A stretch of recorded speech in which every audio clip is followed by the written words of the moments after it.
Hello दोस्तों, SJ कहानी सागर में आपका स्वागत है। आज की हमारी कहानी है झूठा दिखावा। मम्मी जी, ये आपके लिए साड़ी, ये पापा जी के लिए घड़ी और सरिता दीदी के लिए सूट। बोलते हुए मायरा ने सारे उपहार खोल कर रख दिए। सासू माँ लक्ष्मी जी और ससुर जी नंद किशोर देखकर बहुत खुश हुए और ननद सरिता बोली, भाभी, मुंबई में तो आप बहुत बड़े घर में रहती होगी ना। मायरा बोली, सरिता, बॉम्बे में घर तो बड़े नहीं हैं, मगर हमारे दिल बहुत बड़े हैं। उतने में मायरा की देवरानी राखी सभी के लिए चाय ले आई। मायरा बोली, सॉरी राखी, इस बार तुम्हारे लिए कुछ नहीं ला पाई। राखी बस मुस्कुराकर रसोई में खाना बनाने चली गई। बाहर बैठी जेठानी मायरा सभी से बातें करने में व्यस्त थी। हो भी क्यों ना, घर में बड़ा बोलबाला है जेठ जी और जेठानी जी का। दोनों मुंबई में जॉब करते हैं और वहीं रहते हैं। साल में 2 बार यहाँ गांव आते हैं और सभी के लिए कुछ न कुछ उपहार जरूर लाते हैं। हाँ, मगर राखी को जहाँ तक याद है, उसे सिर्फ मायरा ने एक ही बार उपहार दिया था। वह भी तब जब वह नई दुल्हन बनकर घर में आई थी। उसके बाद बस वह घर वालों के लिए गिफ्ट लाती और राखी को कहती कि वह उसके लिए कुछ ना ला पाई। राखी को भी कभी उपहार का लालच रहा भी नहीं। बस एक बात उसे हमेशा खटकती, मायरा जितने दिन भी गांव में रहती, मेहमानों की तरह रहती। कभी रसोई में उसने रुक तक नहीं किया। राखी अकेले ही सभी का काम करती। उसे तो बस मायरा का साथ चाहिए था, जो उसे अब तक कभी ना मिला। ना रसोई में और ना बातों में। मिलता भी कैसे? मायरा तो राखी को देहाती समझती थी।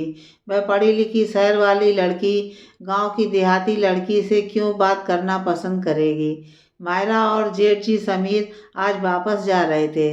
लक्ष्मी जी और नंद किशोर जी बहुत भावुक हो चुके थे। छोटी सरिता तो रोने ही लग गई थी। उनके जाने के बाद भी घर में उन्हीं के राग सुनाई देते। राखी और पति किशोर तो बस नाम के घर में रहते थे। माता पिता बहन सभी का खर्च किशोर उठाता था और उनकी बीमारी में देखभाल सेवा चाकरी राखी करती थी। मगर किसी के होठों पर दोनों का नाम तक नहीं।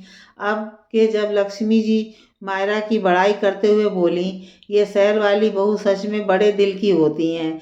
इनकी आवाज़ भी मधुर होती है और हमारे बेटे को भी देखो, लाखों कमाता है वहाँ। राखी भी चुप ना रह सकी। बोली, तो हो आइए थोड़े दिन उनके पास। आप लोगों ने तो अब तक मुंबई देखा ही नहीं। लक्ष्मी जी को भी सुझाव अच्छा लगा और एक हफ्ते बाद सास ससुर ननद सभी मुंबई के लिए रवाना हो गए। मुंबई में घर तो ज़्यादा बड़े ना थे, मगर दोनों ने उनका स्वागत किया। एक हफ्ते तक तो दोनों पति पत्नी नाटक में कामयाब रहे, मगर जैसे जैसे दिन बीतने लगे उन्हें यह लोग खटकने लगे। मायरा की मधुर बातें कड़वाहट का रूप ले चुकी थी। समीर भी हर बात का उत्तर झुंझलाकर देता। साफ समझ आ रहा था कि उन दोनों को एकाकीपन चाहिए। गांव से इनके यहाँ आने से समीर और मायरा की जिंदगी में बदलाव आ गया था। जबकि लक्ष्मी जी यहाँ मुंबई में इन दोनों का सुबह और शाम का खाना बनाकर रखती। नंद किशोर जी सब्जियाँ दूध फल ले आते।